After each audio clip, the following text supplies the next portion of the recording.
Okay, well, I guess I am live, having some technical difficulties, but here we are. So, welcome to Therapy Sessions. That's THAIRAPY Sessions. I'm Tasha Davis, your host, also known as Auntie Hair Coach. And today we have a super special guest who I see just joined. So, let me see if we can get him in here. Uh, it is not giving me the option to request you, Mezei. So, oh, sent to, okay. The struggle is so real. What is the deal, man? My phone hates me. Yay! Good grief, man. How How are are you? you? Man, my phone is such a hater right now. I don't even know what's happening, but it's letting us go live. So thank you so much for your patience with me. No I'm trying to problem. get my Thanks for professional having me. act together with this podcasting thing, but it's a struggle, man. Hey, I admire you. I couldn't do it, so I appreciate anybody that can. Struggle. So Mezei has entered the chat, you guys. Again, welcome to Therapy Sessions. That's THAIRAPY. I'm your host, Auntie Hair Coach.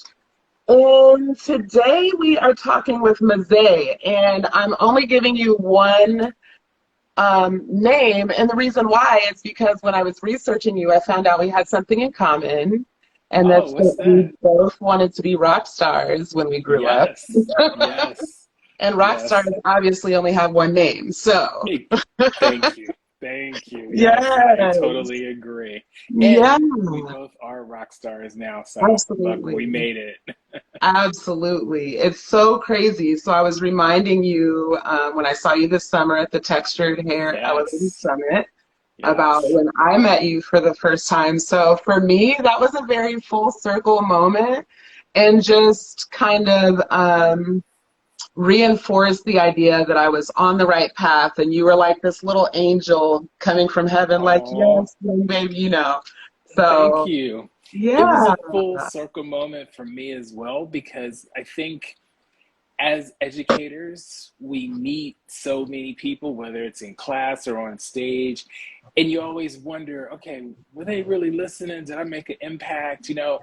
We all have those days where you wake up and hmm you lay there in bed and go, does my life really have any meaning or am I just going through the motions? seriously, seriously, So like, does anybody even care what I'm doing for real? exactly. So having you Yes, come up to me and remind me of when we met and how we met was a full circle yes. for me as well. So it was great. Yay. I'm so happy to be able to give you your flowers while you're here. Um, so real quick, I don't know a lot of these people, but we just want to shout out a couple people and just as we're going along, guys, if you want to go ahead and put any comments for Mezei in the comments section, that way we will get to them towards the end of this. Tracy Nicole 7, hey, TRC Image Solutions, Melissa Townsend 88, Shorty G 325. I am living, Cherie. Uh-oh, Hey Cherie, yes. guys. And I see Marlene there. Yes. Oh, and the hair Yay. doctor. Hey. Excuse me, the official Yeah.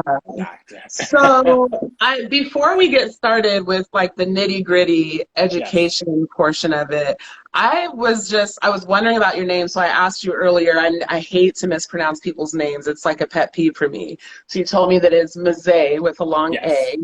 A. Okay. Yes. Tell me about that name. It's such a beautiful name. Where did it come from? So it is a Hungarian last name. Okay. And they made it my first name. So the story goes, um, my mother was in labor in the hospital. They were paging Dr. Mezei, and my Oh. father was on the way there. He heard it, so when they got there, I was supposed to be Troy. Thank God they changed it because I don't look or feel like a Mezei Troy. is much more rock star. Thank you. Exactly, exactly. Yes. Um, so they both heard it and decided that was my name was going to be. So they changed it right then and there I love from the it. doctor. And I then love it. years later, I went to school. They were paging the doctor because his wife was in labor as well. So I actually Get went to school with his daughter. get out. Yeah, Small world. small That's world, super yes. cool. That's a super cool story. But Okay, so I know you've been doing this a long time. Can you share with us how long you've been in the industry? oh my God,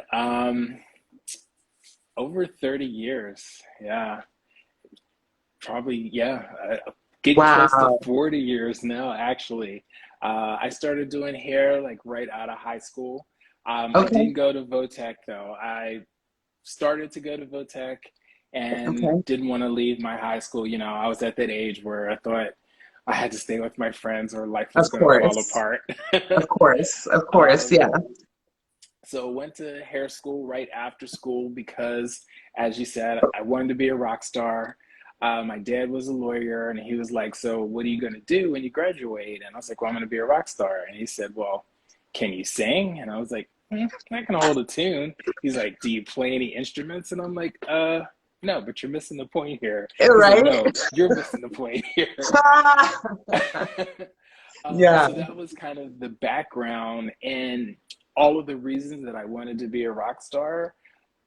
I ended up doing that, but through hair and through education. It gives me that same high every time I stand on a stage or get invited to do something like this. It just Aw. it makes me relate to the people because at the end of the day, I realized I just wanted to make people happy, and I think hair is the ultimate The accessory. ultimate, Ultimate yes. There is accessory. nothing better than when you get done and they be feeling themselves and Yes. people thinking they're cute and they are. Yes, and they Yeah, are. and you did that. Yeah, I love that. That's my favorite thing. I love that. So, so you said you went to beauty school straight out of high school. What school Yes. did you go to? It was called Roberts Institute of Hair Design. It was in Aberdeen, Maryland. Um, Okay, I, I would ride my bike to school every day. Well, okay. most days. Yeah, Um, so my grandparents had a salon. I grew up in the salon atmosphere after school, sweeping the hair. yeah, And I told myself if I ever get out of here, or not if I ever get out of here, when I get out of here, I don't ever want to see hair or a salon ever again. yeah. Obviously, God had a separate plan for me. Obviously, obviously. um, Did you do anything else before you went to cosmetology school? Or that dream of getting away from hair was like not really that serious? I take it that it really wasn't that serious because Okay. obviously, went to high school and I had odd jobs in high school, but Mhm. I never thought this was going to be a career for me. Even when I went, it was kind of just to get my parents off of my back. And actually, I was out of school, had my license before the hair bug really hit me. Um, I went to a hair show one time. Used to have the big show in Chicago. Went to that show, was walking around, and it was the Altieri brothers for Matrix, and they were on stage. And I just remember it was this volcano, and like the volcano Yes. erupted, and the lights flashed, and it turned Yes. around, and the models were inside. And I said, "That's what I want to do. That's what I Yes. want to I just do." got goosebumps hearing that because that's exactly how I felt at the Chicago Midwest Hair Show. Yes, So that was it, I know Midwest show. exactly how that felt. Yes. Yes. So good. And so so what was your first job? Fresh My out of fr- school?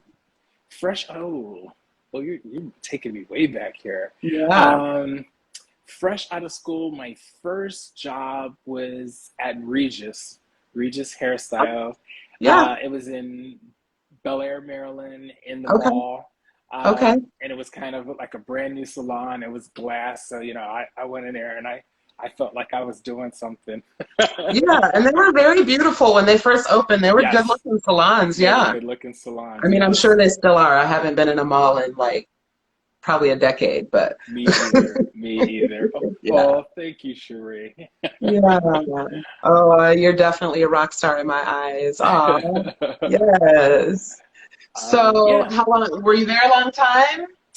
Uh, so funny story. I was there, I guess maybe 3 years Okay. and left because I Hmm. was like, I can't do this. I don't want to do this. And Hmm. I went and I was managing a fast food restaurant. What? And yeah, and so that started, and I think I was there for maybe 2 months, and I was like, yeah, no, Just this isn't for me. kidding. Yeah, Yeah. this isn't for me. I was like, Yes. let me get back here and take myself serious. So went Yeah. back in the salon, started building a clientele, um, and then everything just kind of started coming together. Like the vision started to come together. I had a great clientele. Um, then I, what happened? I left there and I came back to Baltimore. So I was in DC or like the Severna Park, Maryland, that area. Came Hmm. back to Baltimore and was working at Hair Cuttery. And I said, I'll do Hair Cuttery just real quick, some Hmm. money and all that. And that's kind of where things took off for me. And that's where I got Just on into you. education. Yeah. Yeah. Started doing education, and that Yeah. became my passion, and that became the whole Yeah. reason why I wanted to do hair and be in this industry. Yeah. Yeah. And that's Dennis Bratner, right? I think he owns like Yes, over 800 salons. yes, yes, Yeah. And so did you do the international piece at Hair Cuttery? Did you start leaving the country? Or what in the hair cuttery realm? Tell me, I guess, yes. a little bit more about that. So in the hair cuttery realm, it was, as you said, it was like 800 and some salons, and had other chains in there as well. Oh, sorry. You're a dog Other, dad? yes. Yes. Um, yes, they had other salons. So started doing a bunch of different hair shows and got into platform work. And then I started to work with vendors. And once I started working Okay. with vendors, like I worked with a Rosai. My mentor in there was Pat Grant Williams from Revlon. Okay. Amazing. And she Okay. gave me that tough love that I needed to really get Yes. myself together, my stage presence together. Yes. And that's when I started doing more of the international work and doing platform and magazines and all the things Mm. that I never thought were possible in Yeah. hair. Yeah. That I literally there were so many things that it never occurred to me that somebody does this for a job. You know what I Yes, mean? Yeah. exactly. And I mean, honestly, Mezei, um, I I've been doing hair for 26 years, and I Okay. don't think it was until COVID when all of us were forced to sit down for a minute, right? Yes. That was when I really was like, there's so many other things happening in this industry. In this And so I industry. wanted to ask you about that. So I didn't mention at the top of this, and I normally do. So your job title is, correct me if I'm wrong, Assistant Vice President in Education Development at L'Oreal. Correct. Yes. So I didn't even know that until today. When I asked you about this interview, I had no idea. So I feel super special that you've taken time out of your day. No. No, like I said, I feel special that you asked me to be here. Thank you. Thank you. Oh, Tessa. So being in education, Yes. and at such a high level on the corporate side of education, right? Mhm. When COVID happened, I know you were doing in-person classes, right? Like this is the way it works in corporate. So Yes. then COVID happens and everybody's now sitting at home. What are you doing? So I tell everybody I get mad when I think back to lockdown because I would talk to people and they're like, oh, I'm just laying here, I'm having a cocktail, I'm watching TV. And so in development, we were bringing to life an online learning platform. Mm-hmm. So we were planning on launching that, I would say like a year and a half. Mm-hmm. When COVID hit, everything went into high gear. So I Yeah. went from 8-hour days to 12 to 14-hour days Wow. and have a great team. Within a week, my team had our artists and our educators up and running, doing videos from their home, doing lives, Yes. salons. Yes. Stylists are the most resilient people, Boy. and we will survive through anything. People had online accounts where they were selling product.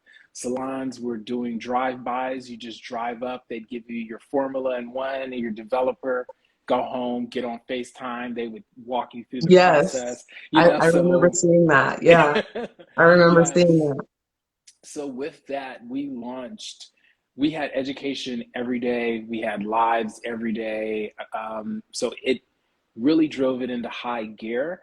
Mhm. And I really think kept a lot of people sane. And I know kept myself sane because you didn't know what was going to happen. You didn't know, is Yeah, this the end? Is anything. this the It was beginning? What's so going on? uncertain. Yeah. Exactly.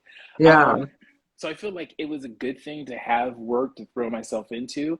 It kind of kept me from going crazy and driving my husband crazy. I'm sure I drove him Mm-hmm. crazy anyway, but Mm-hmm. I mean, he obviously likes it. So,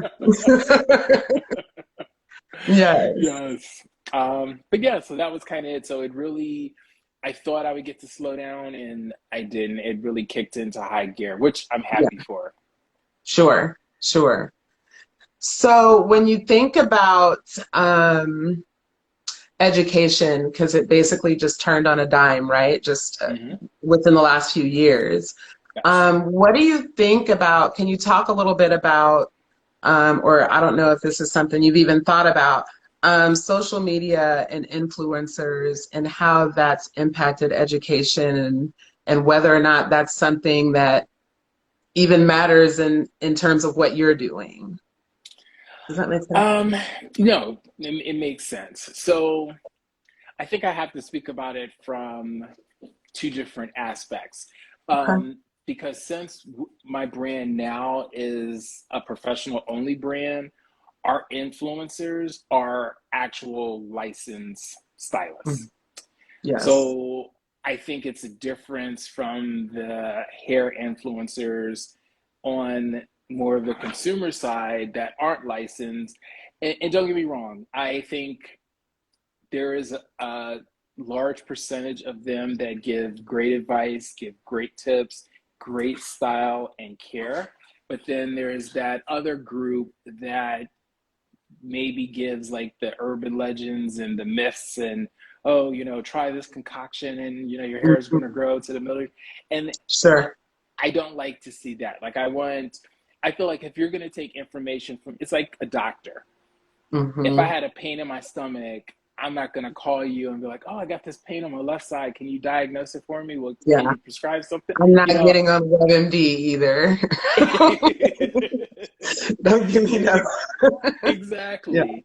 But I admire the space that they have created for themselves. And I love to see the young women and men out there now that have really made their name for themselves in Hmm. that space and Hmm. have turned it into something big. Like I'm sure everyone knows, Mo knows hair, and I met Mo back when she just got here. She was an influencer, and then she went on to have a salon and her own beauty line. So if you do it right, it's definitely a stepping stone.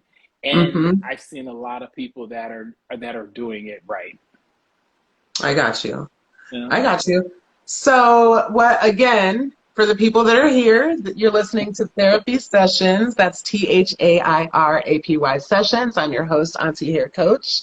And today we are talking to Assistant VP and Education Development of L'Oreal, Mezei. Um, And so we just got done talking about influencers and social media and education.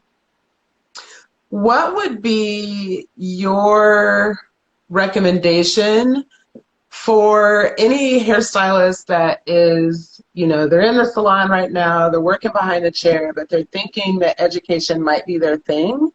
Mm-hmm. What would be your recommendation for how to start getting, get headed in that direction? To get in there? Okay. Mhm. I don't want to say it's easy, but a lot of times if you go to the hair shows, companies are looking for hair models or someone to help shampoo or just to help pack up at the end of the show. Like, go up to them, talk to them, meet some of the artists or the artists that you follow on social media, reach out to them and say, hey, if you're doing a shoot, I would love to come and assist, or, just to learn from you. You have to put yourself out there and you have to be in those spaces. Mm, Also, a lot of the professional brands also on their website, if you're interested in being, like for us on our website and our social media, there's a link. You go on there and you can apply to be an artist right from the link. Um, nice. there's certain requirements that you have to go through, but I say even if you read the requirements and you don't fit, still apply, because speaking for our brand, we have a great team that will reach out to you and say, hey, Sure. these are the classes that you need to take and then come back and reapply, or this is what you need to do, Okay. then come back and apply. So I think it's a lot of different ways. Look on the brand page, look on I their love it. social media, reach Yeah. out on social media, as Yeah. well as when you're at shows, just go up and make yourself known, I love that. Yeah. I love that. All right, so there is a question here. Let's see. Lots of, on behalf of those whose life you've touched, we love and appreciate you, Mezei. You just crossed my Oh, mind, hence you're a child of God. Lots of oh, appreciation for you. thank you. Thank you. This question is hilarious. It's hilarious, but I know it's a real question. I don't know if it's one you've ever given any thought to. One question. This is I Am Living Cherie. Okay. What do you think about stylists who now want clients to come in pre-washed, detangled, and blow-dried and still charging full price for services? First off, I'm going to get you, Sheree. You know her. She does. I do know. Yeah, Sheree and I work together. Hi, Um, Cherie.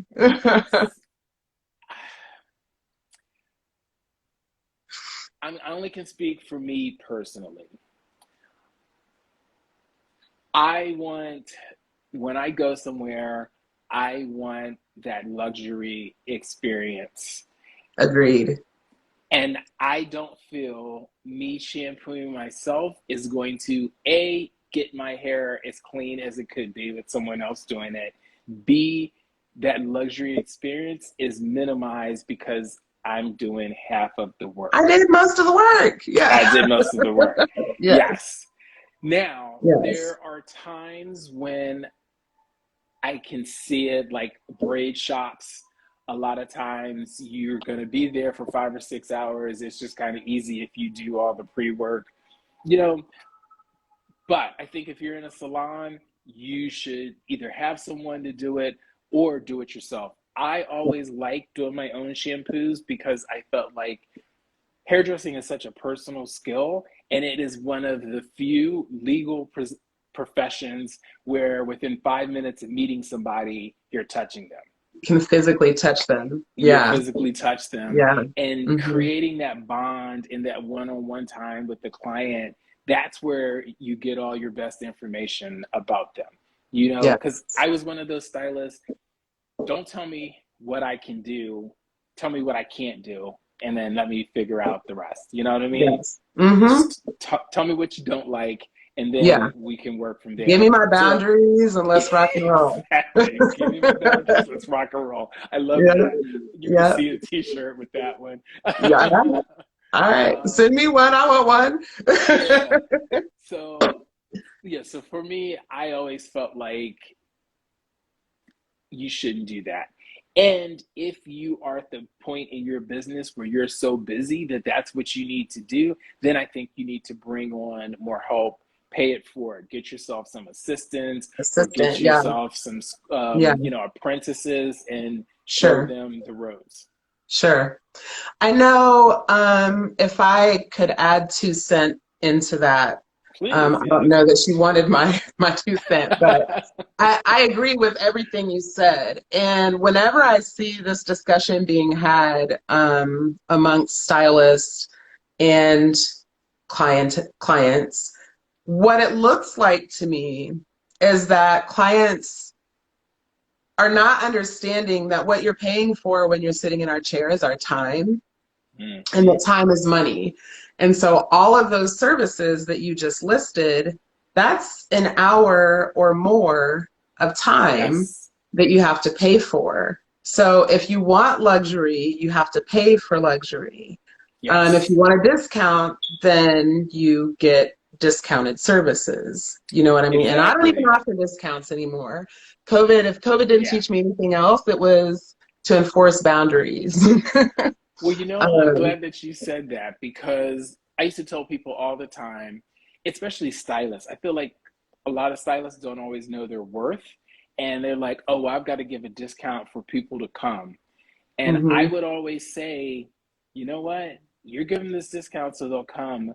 But God forbid you drop dead right now, they're going to go right next door or to the next chair and pay whatever Mhm. that price is and get their Mhm. hair done. So, Yeah. and know your worth because think Mhm. about it, when you don't raise your prices, you give discounts, basically you're applying for a job and that employer is saying, so you know what, Tasha, you're gonna work over 40 hours a week, you're gonna Mhm. be double booked every day while you're here, No, but thank you. we're only going to give you half of the pay for it, No, thank you. I'm and going chances are home. we're never going to give you a raise. What would you do? You'd walk out the Yes. door. Absolutely. Absolutely. Absolutely. Yes. Yeah, yes, Anna. They remember how you made them feel. You make them feel special, they're gonna Yes. come back. And I say, you Yes. go to Gucci, you don't say, well, if I bring my own G, does that knock some of the price off? No. In fact, get out of the store right now. Right now, right, right. Short answer is security. Yes. Yes. All right. So I don't want to keep you on here too long. I hate taking too much of you guys' time. I'm No, so no, grateful when you give it fine. to me. But I do have one more question for you. And Okay. that question is, what advice, if you could talk to young Mezei right now, just fresh out of high school, what Okay. advice would you give to him? Uh, I would tell young Mezei, one, go to some more classes. Um, don't give up. You don't know it now, but this profession is going to bring you world travels, meet so many wonderful people, just like Yeah, yourself, yeah. um, and have experiences that you probably would have never gotten if you don't follow this path. So just sit down, shut up, Mhm. stick with it. It's going to Yes. come together.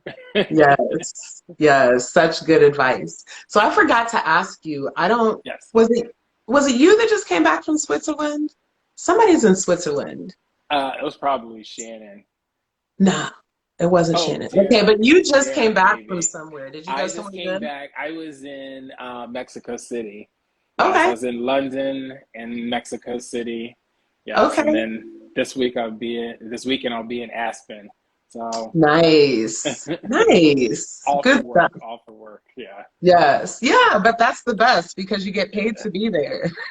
Like that's the You best. know, hopefully my boss is not watching, and if he is, you didn't hear this, but I say every day I get paid to do a job that I would do for free, you know, Absolutely. And that is for sure. the best. I say that all the time. I'm so grateful to have stumbled upon this was a total accident for me being in this industry. So I just feel so grateful to have stumbled upon what I consider to be the best industry on earth. So Agreed. Agreed. Yeah. And look at you now. You're I doing big mean, things. we out here, man. I love it. Well, thank you so much, Mezei. I appreciate everything you've done for me over the years, and I'm so glad to be reconnected with you. I'm Yes. probably going to be, shooting you a text or jumping in your inbox with random questions Please now that do. we're I love it. reconnected. Yes, Yeah, please do. It was yeah, so great seeing you, and thank you so yes. much. Like, I feel so honored to be on your show. Like, these type of things really mean the world to me, and I mean that. Thank you so much. That's awesome. Thank you. I'll talk to you soon. All right, bye. Bye bye.